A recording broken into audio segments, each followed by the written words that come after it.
مومنو، جب تم آپس میں کسی میعاد معین کے لیے قرض کا معاملہ کرنے لگو تو اس کو لکھ لیا کرو، اور لکھنے والا تم میں کسی کا نقصان نہ کرے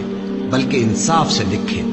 نیز لکھنے والا جیسا اللہ نے اسے سکھایا ہے لکھنے سے انکار بھی نہ کرے اور دستاویز لکھ دے،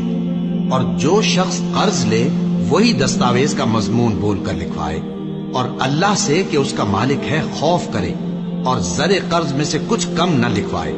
اور اگر قرض لینے والا کم عقل یا ضعیف ہو یا مضمون لکھوانے کی قابلیت نہ رکھتا ہو تو جو اس کا ولی ہو وہ انصاف کے ساتھ مضمون لکھوائے، اور اپنے میں سے 2 مردوں کو ایسے معاملے کے گواہ کر لیا کرو، اور اگر 2 مرد نہ ہوں تو 1 مرد اور 2 عورتیں جن کو تم گواہ پسند کرو کافی ہے، کہ اگر ان میں سے ایک بھول جائے گی تو دوسری اسے یاد دلا دے گی۔ اور جب گواہ گواہی کے لیے طلب کیے جائیں تو انکار نہ کریں، اور قرض تھوڑا ہو یا بہت اس کی دستاویز کے لکھنے لکھانے میں سستی نہ کرنا۔ یہ بات اللہ کے نزدیک نہایت قرین انصاف ہے، اور شہادت کے لیے بھی یہ بہت درست طریقہ ہے۔ اس سے تم کو کسی طرح کا شک و شبہ بھی نہیں پڑے گا۔ ہاں،